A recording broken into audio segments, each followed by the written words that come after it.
calling out the misinformation coming from the other side. 2.4 million FOID card holders does not define the denominator. Not everybody has an assault weapon, and as you saw from the folks who have registered, many people have multiple assault weapons of their own. So each FOID card holder that has registered has had multiple. So, hey everybody, Todd Vandermeid back for another edition of Freedom Steel. Are you ready to have some fun with numbers today? Well, let's get to it.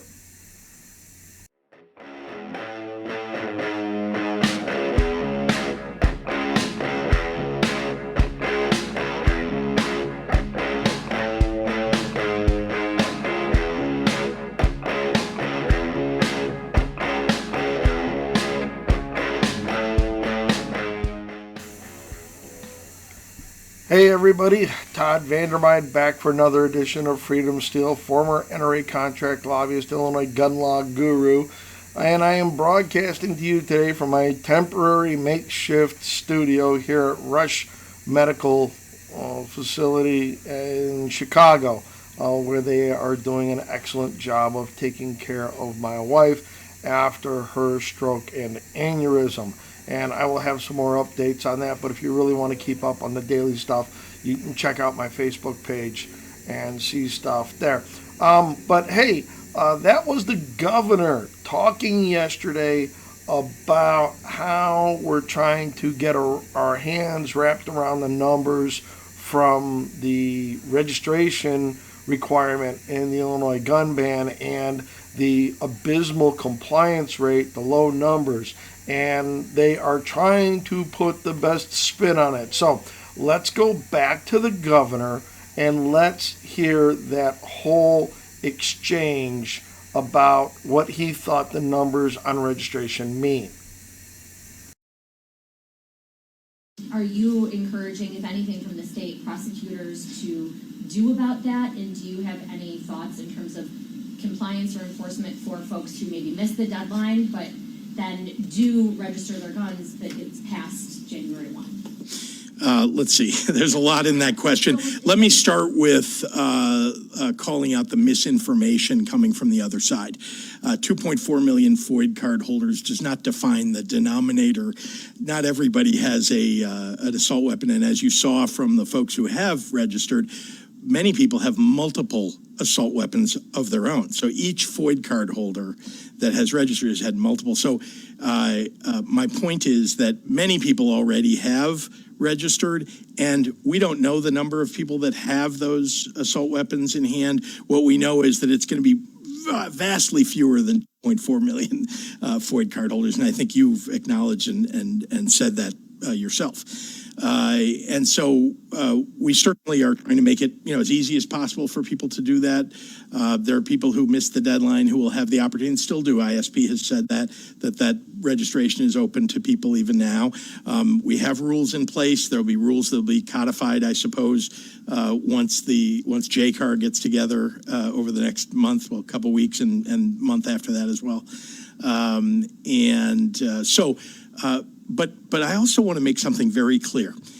Don't fall for the shiny object that they're trying to get you to pay attention to about registrations. It is illegal and impossible to purchase an assault weapon at a store in the state of Illinois today because of the legislation that we passed. High-capacity magazines are unavailable. Assault weapons are unavailable to be purchased in the state of Illinois as a result of the legislation that we passed. And we'll work through the registration challenges over the next month or two. So, yes, Governor, we will agree with you that not all 2.4 million FOID card holders own a gun, and specifically own a gun that would qualify under the Illinois gun ban to require registration. However, that 2.4 million number of potential legal gun owners does give us a basis to kind of make some projections off of. And we're going to use that, and we're going to quantify that, and we're going to try to cross-reference that with some other information and play we're going to try to deduce from these numbers where we really are, where we think we are. But part of the problem is we won't be able to get an accurate count because Illinois has never had a complete registration scheme, number one. Number two, some of the studies only looked at AR-15s. They did not look at other magazine-fed semi-automatic firearms that would fall under. They didn't look at, all 170 named firearms on the ban list, because remember, this ban covers not only magazine-fed semi-auto rifles, it covers semi-auto shotguns, it covers handguns, and with the definitions and the test, the attachment test that they have put on here, they've grabbed a bunch of things like threaded barrel 9mm Glocks or 1911s or 22 Sig Mosquitoes. Half of the Ruger 1022 catalog that is out there on their website today falls under the definitions of this ban. So, hey, let's shift over, and we want to give credit and appropriate attribution to William Kirk, who is the president of Washington Gun Law, over on his YouTube channel, because he did a quick analysis, and we're going to start off with his 6% number. And so let's roll that tape. And then finally, we have to do it the governor's way. As you know, we've always been trying to look at the numbers and help the governor out with as much of a positive spin as he possibly can. And that, of course, is the 6% rule. For those of you who haven't geeked out on that before, we'll link up some of the other videos. But the 6% rule is basically, hey, listen, there's plenty of studies that say there's at least 6% of adult Americans that own an assault weapon, or what we like to call semi-automatic rifle. There's 12.6 million individuals in the state of Illinois, but only 9.9 million are actually of legal gun-owning age, which there would be a total of 594,000 assault weapons or semi-automatic rifles possessed by people in the state of Illinois. So Washington Gun Law is making an attribution that the number of people who would own this type of firearm would be 594,000 gun owners within the state. Now, that's an interesting number. So if you look at the Washington Post study, they said that of gun owners, 20% own an AR-15. And if 20% own an AR-15, that would be 483,096. Now, there was the National Firearms Survey. The National Firearms Survey said that 30% of gun owners owned an AR-15. If you add that number up, that would be 724,644 individuals that would own an AR-15. And remember, these two studies looked at AR-15s, not at the broader spectrum of magazine-fed semi-autos. Now that's a little interesting, because if you look at William Kirk's number of 6%, that 600,594 falls in right kind of in between the 20 and 30% numbers from those two studies. You're sitting at almost 500,000 on one, 725 on the other. Now you're here at 495, 600,000. Kind of like right there smack in the middle in a real median way. Well, that's interesting. So if you want to look at, that kind of progression, then what do those numbers translate into where we are?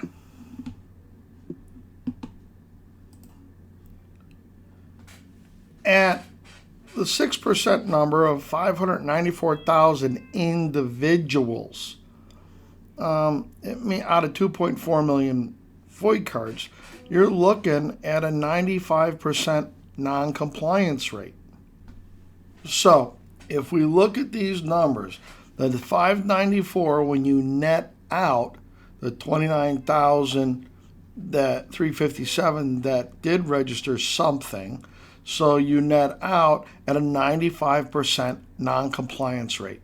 If you look at the 20% of FOID card holders under the New York Post study and net it out at 453,739 gun owners said no. That nets out at a 94% non-compliance rate.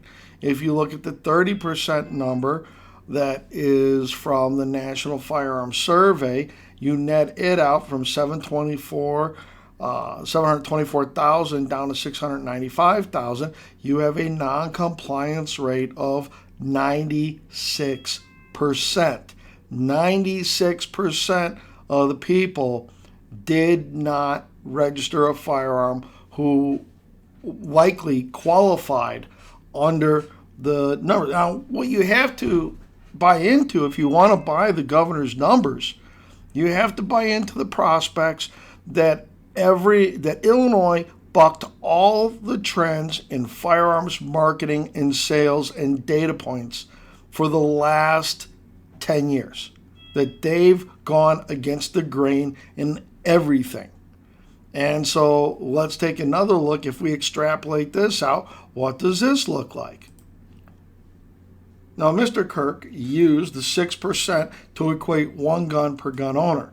But what we know of the 29,357 people who have registered, they are registering on average 2.3 items. So we're going to make those 2.3 items firearms for the purposes, because obviously with 69,000 firearms registered, you've got 2.3 guns per person registering. So what does that look like? Well, in Mr. Kirk's, the number he's bandied about at the 6%, which is used by governmental agencies and people fighting semi-auto bans and court filings and the like.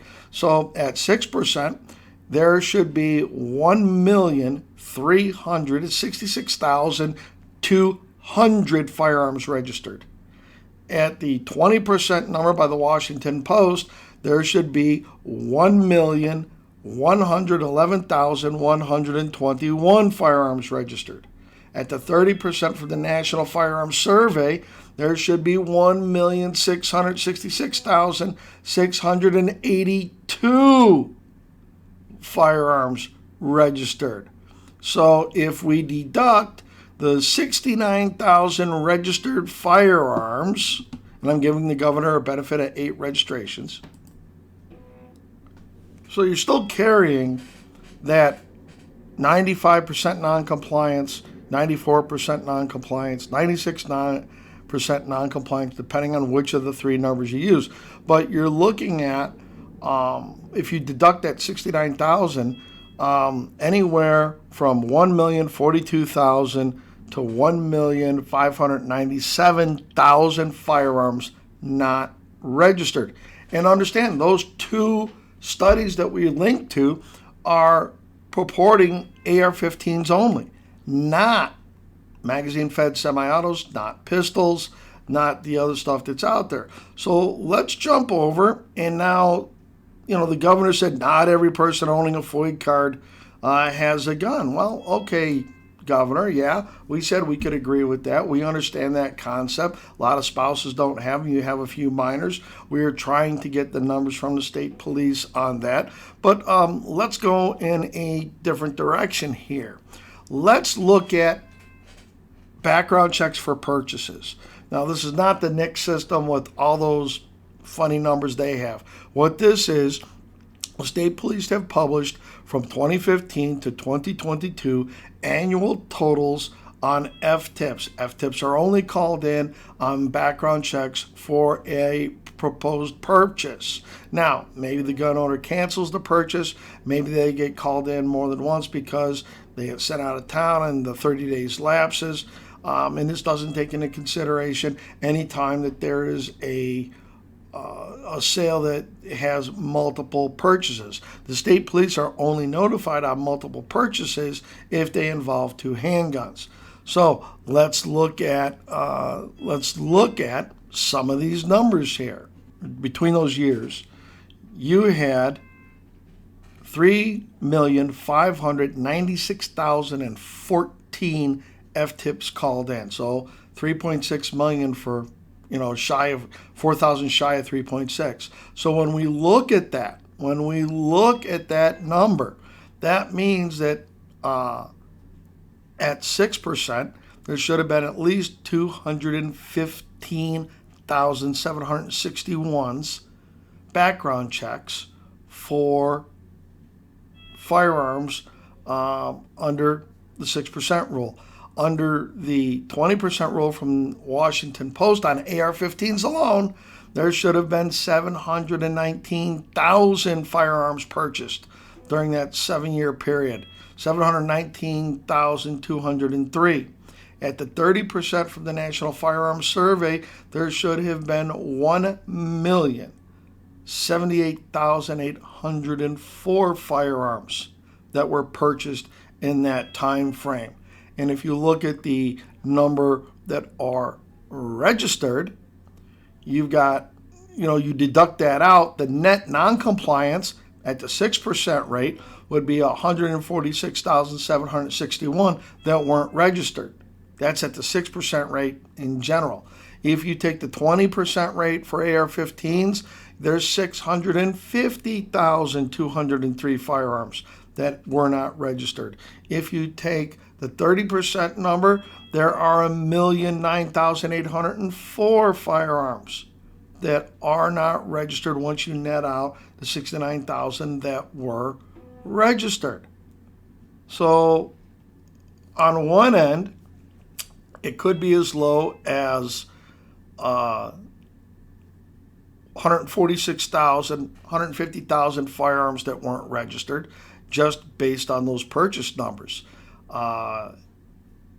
If you look at the high end, there's 1 million firearms out there that didn't get registered. And that's based on AR-15 numbers. We know that there's a substantial number of AKs out there. One dealer says it was about 50, AKs and others may make 15% of sales. So you can add another 15% onto the 20 or the 30% number.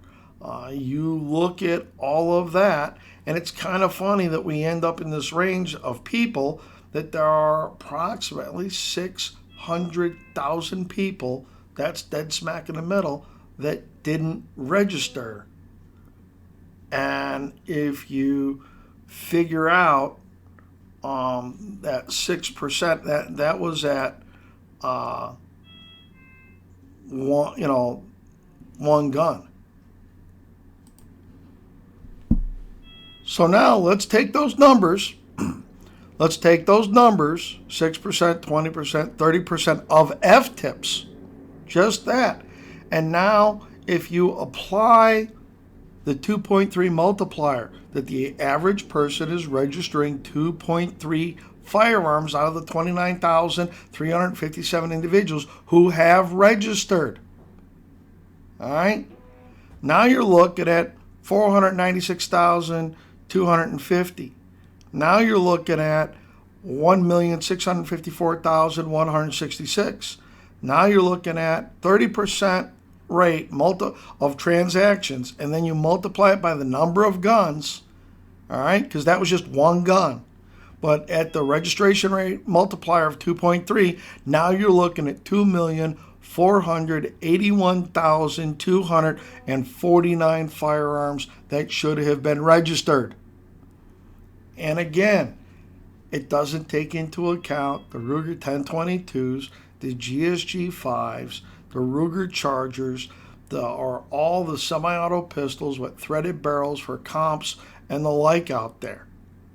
So these numbers, while the governor says there aren't going to be 2.4 million people that didn't register a gun, he's probably, he's right that not all 2.4 million people have a firearm to register.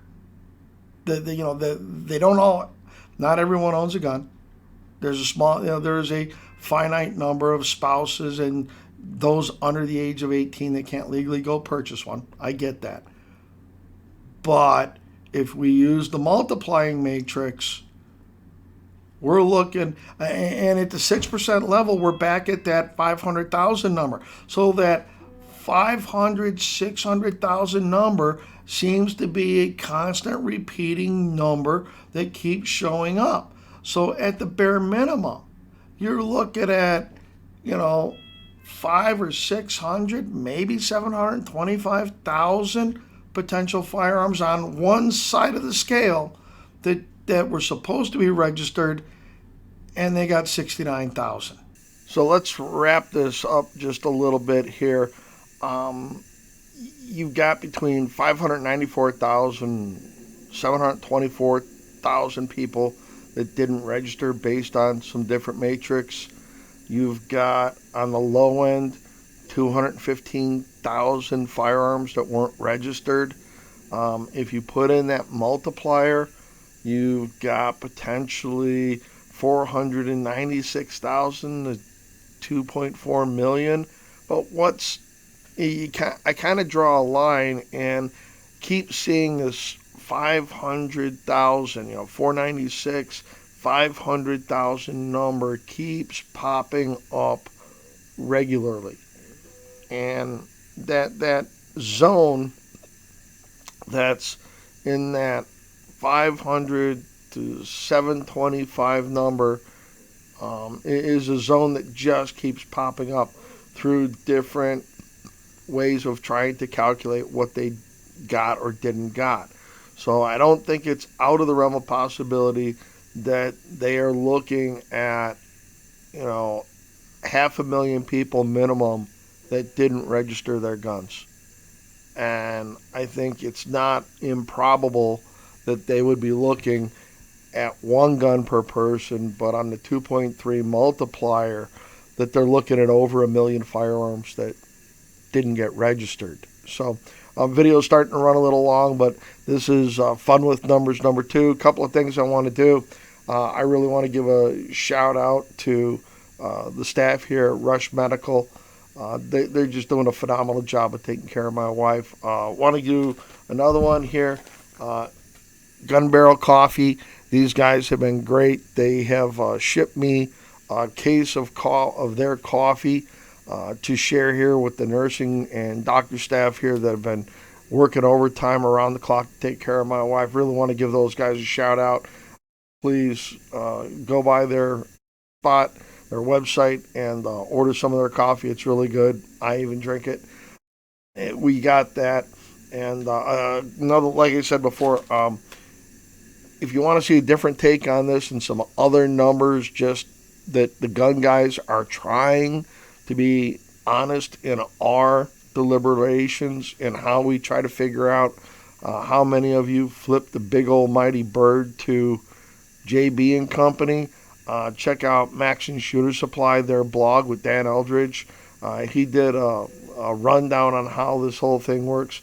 So guys, as always, thank you very much for your concerns for my wife and my family. We're going to be doing some more. I've got a guy, it looks like the governor's a bit of a hypocrite on something, so I got something else to run out, but we're going to call it an end to this one because it is running a bit long. But please like, copy, subscribe, share this around your social media pages, and as always, frag out.